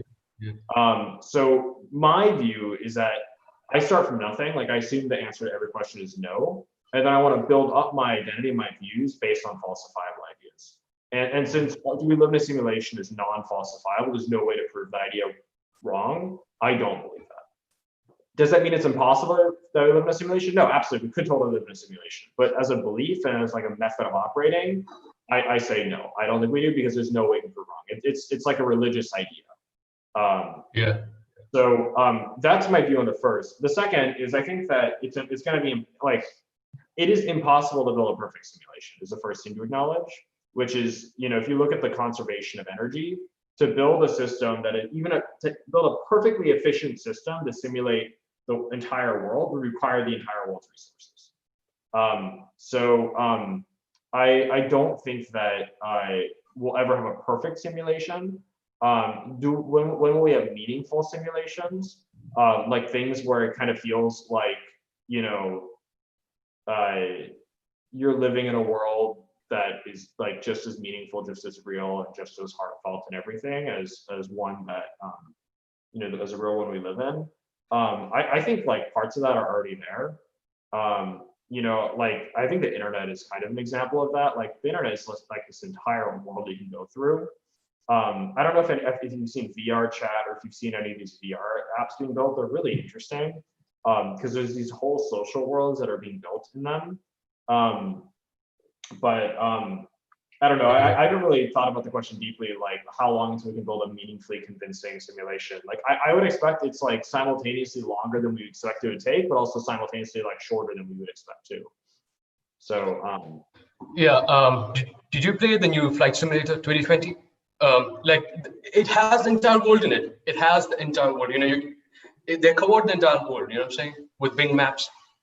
Yeah, it's amazing. I haven't played it myself, but I've seen it, and it's incredible. Yeah, I think that's the part where it's like to go from that to something that is complete is probably going to take a very, very, very long time. But also that happened way sooner than I expected it to happen. So I think it's going to kind of simultaneously be two things. And a lot of that is like, I'm really excited about graphics cards right now. I'm really excited about some of the stuff that's happening. I'm really excited about RTX and ray tracing hardware support because I think that it just makes things so much real and so much more lifelike. So, but at the same time, like, I don't know, I bought a 4K display for myself recently. And like, even with a graphics card, it cannot properly drive the 4K display, even just using an operating system, like not even like in a game. Like you can't even do it in normal OS. So I think that there's like a lot of work to do that's going to happen slowly over a long period of time. I think it'll probably feel a little bit like hard drives have felt. Like if you have followed hard drive development, 15 years ago, you could get like 100 megabyte per second write speeds. Then 14 years ago, it was like 110. And like slowly there have been breakthroughs, and now like every laptop ships with like 3 GB per second write and read speeds, which is just ridiculous. And that's because there's been a lot of small iterative changes over time. And I think we'll probably see the same thing with like, computing power more broadly, and also with graphics too. Yep, thank you. Yeah, you bet. Yeah. Thank you, Adil, and thank you, Zach. It was nice hearing you talking about simulation and manipulation.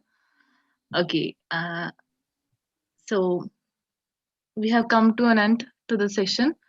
Zach, before that, can I ask you something? Please. Is it really okay to manipulate simulations? Wait, say again? Is it really okay to manipulate simulations? To make a flight simulation? No, to manipulate codes and simulations. Is it really okay? I heard you explain things about simulations and manipulations. Is it really okay to do so? From like an ethics perspective. Hello? Yeah, are you asking like, is it okay to do that from an ethics perspective? Yeah, yes. Oh, I have no idea. I think that's a really tough question that nobody has an answer to. That's why like my view on ethics is like, we don't have clear guidelines, we don't have like, it's good to do this, it's good to do that, it's like bad to do this. Like, what even is a sentient being? Even in science, we don't even have an agreed upon definition for what life is. Like, these are hard, complicated, like, oh my God, I don't even know how to think about the questions. And I think that my view at least is that the one thing that we can say is definitely needed is people who are thoughtful and people who can pause and think and say, I actually don't know. Like, let me think about that. So I wish I actually had a concrete view on that. I really don't. I think that that's going to be a really interesting question. I really don't even begin to know how to think about something like that. That's kind of the question. So in this book, Follow, Dodge, and Hell, that is kind of what this book is about.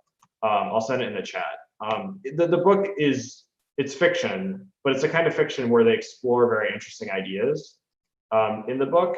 And it's been okay so far. I really like the first half.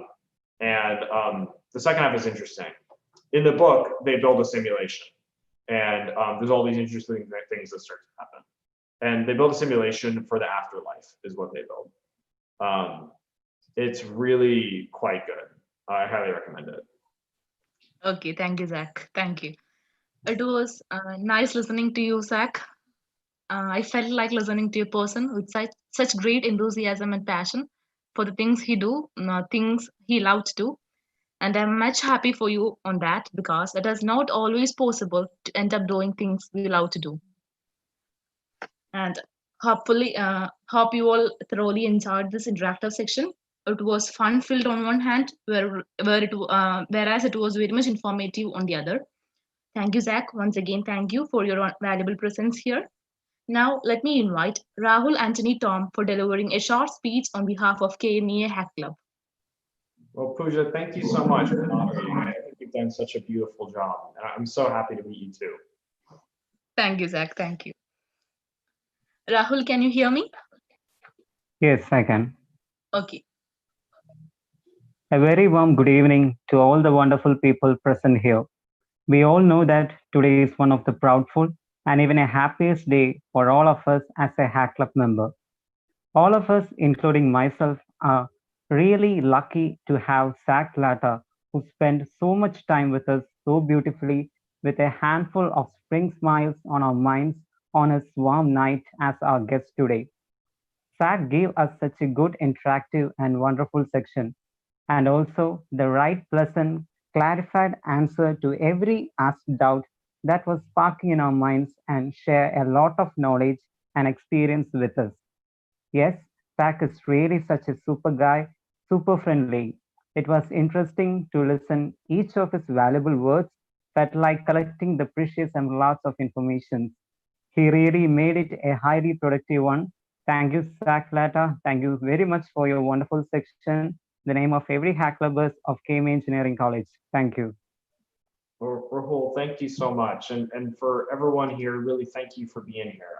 I really mean it when I say, you all, everyone here, everyone who's a member, you are what makes Hack Club possible. You are Hack Club for everyone leading, like, thank you. You are the ones doing the hard work on the ground. We are all here for the same reason.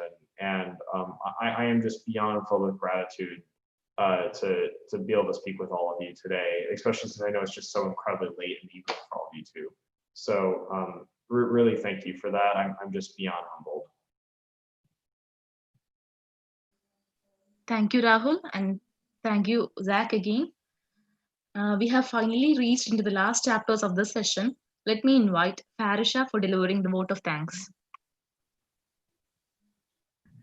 Honorable Zach Latta, respected Director, Vice Principal, and our most valued invited guests, ladies and gentlemen, it's my privilege to have been asked to propose a vote of thanks on this occasion. I, on behalf of KME Engineering College and my own behalf, extend a very hearty vote of thanks to all speakers praising your important work and sharing with us your findings and opinions. A big thank you to Zach Latta, the founder and executive director of Hack Club, for sharing his views and opinions. I must mention our deep appreciation for our alumni for taking part in this event. I may like to express our sincere thanks to all participants for making this event more live. Finally, I would like to thank Dr. Amar Nishad Sir, Director of KME Engineering College, Rega Ma'am, Vice Principal of KME Engineering College, Biasnus, Assistant Professor of KME Engineering College for the perfect logistic support and guidance. I also extend my thanks to all crew members of Hack Club of KME Engineering College and other enormous corporations for the organization of this event. Thank you all. Well, thank you. It's just such an honor, really. Thank you. Okay, thank you, Farisha. Thank you, Zach. Our session ends here. It was very because we were such happy for having you here. And once again, thank you on behalf of KME Hack Club and myself. Thank you, Zach. Thank you so much. All right, everyone. Can I actually talk everyone into doing a 3-2-1 hack with me? We do this in America. At the end of every meeting, we put our hands in and we go 3, 2, 1 hack, and then we shout as loud as we can. Can I talk everyone into doing that with me? Okay, we would really appreciate that. Awesome. All right, so cool. All right, first, everybody turn on your videos. Videos on. Gotta have. Okay, everybody unmute and turn on your videos. Everybody unmute and turn on your videos. Everybody, please unmute. Yeah, unmute. We are doing something great here, so everybody, please unmute and cooperate. Please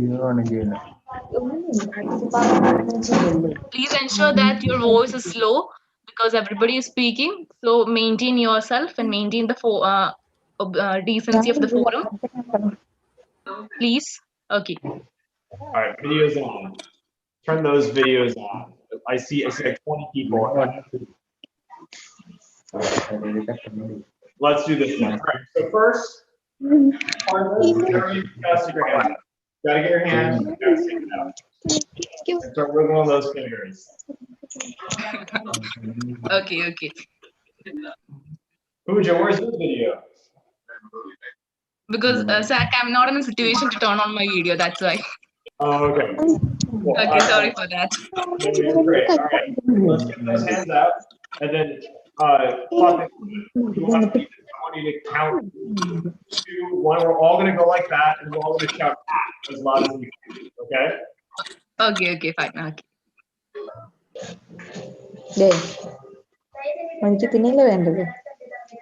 All right, here. I'll lead it.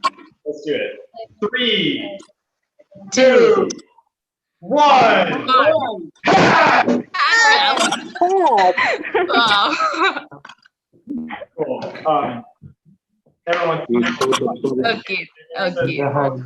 Thank you. Oh my God, you all did such a beautiful job. I'm excited to see all of you around. I might on Slack. Everybody, please mute. Everybody, please mute. And I hope to come back to India after the coronavirus is over before too long. And I hope to meet many of you in person then. All right. Yes, we are all waiting for you to join us. Thank you. All right. Okay, thank you, Zach. Thank you, Zach. Bye. Bye. Bye. Bye-bye.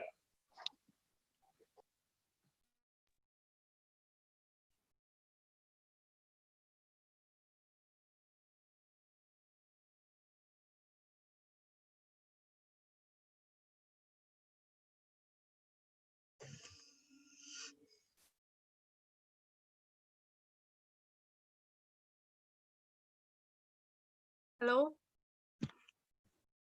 Hello. Hi. Hi. ഞാൻ personally എല്ലാവരോടും thanks പറയുന്നത് കേട്ടോ. എനിക്ക് ഭയങ്കര സന്തോഷമായി. As A club leader of KMA എനിക്ക് അത്ര സന്തോഷമായി. കാരണം ഈ ഇവന്റ് നല്ലൊരു ഇവന്റ് ആയിട്ട് നടത്താൻ നിങ്ങൾ ക്ലബ് മെമ്പേഴ്സ് ആണ് ഹെൽപ്പ് ചെയ്തത് മൊത്തത്തിൽ. Thank you all. നന്നായിരുന്നു കേട്ടോ. എല്ലാരും നല്ല രീതിയിൽ അത് നല്ല ഒരു പ്രൊഫഷണൽ ടച്ച് ഉണ്ടായിരുന്നു കേട്ടോ. കൊള്ളാം. Thank you ma'am. ഉഷാറായിട്ടുണ്ട് മാം. അൻസാരിയാണ്. നല്ല ഉഷാറായിട്ടുണ്ട്. നല്ല അൻസാരി ഒരു പ്രൗഡ് ആയിട്ടുള്ള ഒരു മൊമെന്റ്. കുട്ടികൾ നല്ല രീതിയിൽ ചെയ്തു. അൻസാരി നന്നായിട്ട് കോർഡിനേറ്റ് ചെയ്ത് നല്ല ഉഷാറായിട്ടുണ്ട് അവരെ പ്രസന്റേഷൻ എല്ലാം. അത് തന്നെ. Thank you sir. Yeah, we do expect something, fruitful from your side actually. Same. We will come up with that. Ansari നമ്മുടെ 2006 ബാച്ച് ഫസ്റ്റ് ബാച്ചിലെ കുട്ടിയാണ്. ഈസി അല്ല മാം, കമ്പ്യൂട്ടർ സയൻസ്. അൻസാരി CS. ഓ ശരി ഈ CS.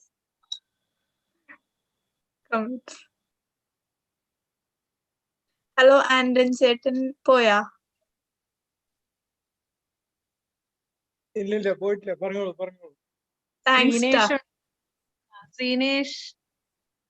ശ്രീനേഷ് ഷോപ്പിങ്ങിലാണതുകൊണ്ട് ഞാനും ശ്രീനേഷൊക്കെ ഷോപ്പിങ്ങിലായിരുന്നു. ഇപ്പൊ എത്തിയിട്ടില്ല. ശ്രീനേഷ് ഉണ്ടായിരുന്നു. ആൻഡൻ, പിന്നെ ആൻഡൻ, ഷെഫീന. അതെ. 2009 ബാച്ച്. ഹലോ, ഷിഫ്നയാണ് മാം. രേഖ അറിയോന്നറിയില്ല. 2010 IT ബാച്ച് ആണ് ഞാൻ. ഷിഫ്ന ഒന്ന് ഫേസ് കാണിക്കാമോ? ഫേസ് കാണിക്കണോ? വേണ്ട അല്ലേ? ഞാൻ കാണിക്കാം. 1 സെക്കൻഡ് മാം. കുഴപ്പമില്ല. പിന്നീട് അല്ലെങ്കിൽ എനിക്ക് മനസ്സിലായി. അല്ല, ഞാനേ സെറ്റിങ്സ് ഓഫ് ചെയ്തിട്ടിരിക്കുക. ഞാൻ അതൊക്കെ കാണിക്കണം. പിന്നെ ഞാൻ കിച്ചണിലുമാണ്. ഇവിടെ മോർണിംഗ് ടൈം ആണ്. കുഴപ്പമില്ല. വളരെ സന്തോഷം. നിങ്ങൾ ആ ഫസ്റ്റ് ടു ലാസ്റ്റ് വരെ നിന്നൂലോ. നമുക്ക് കുട്ടികൾക്ക് പറ്റാവുന്ന സപ്പോർട്ട് നിങ്ങൾ എന്തായാലും നിങ്ങളുടെ സൈഡിൽ നിന്ന് വേണം കേട്ടോ. Sure madam. തീർച്ചയായും എല്ലാ സപ്പോർട്ടും ഉണ്ടാവും. നമ്മള് കോളേജിന് വേണ്ടി എല്ലാ സപ്പോർട്ടും ചെയ്യാതെ. ശ്രീനേഷ് ആണോ? അതെ. എന്റെ ഫസ്റ്റ് ബാച്ച് ഈസി സ്റ്റുഡന്റ് ആണ്. സി പഠിപ്പിച്ചിട്ടുണ്ട്.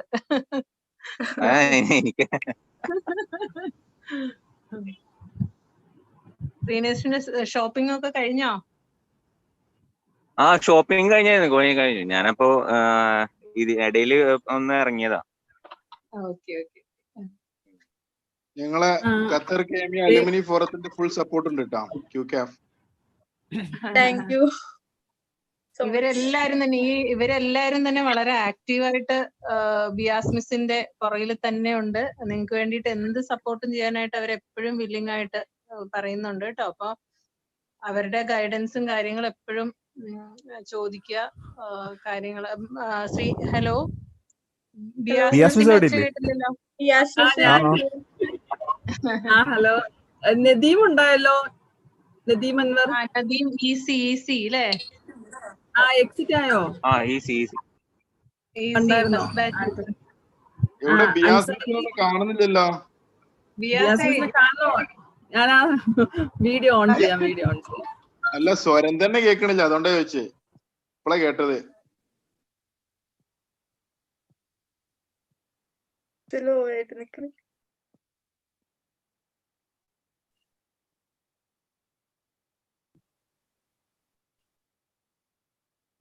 ഹലോ.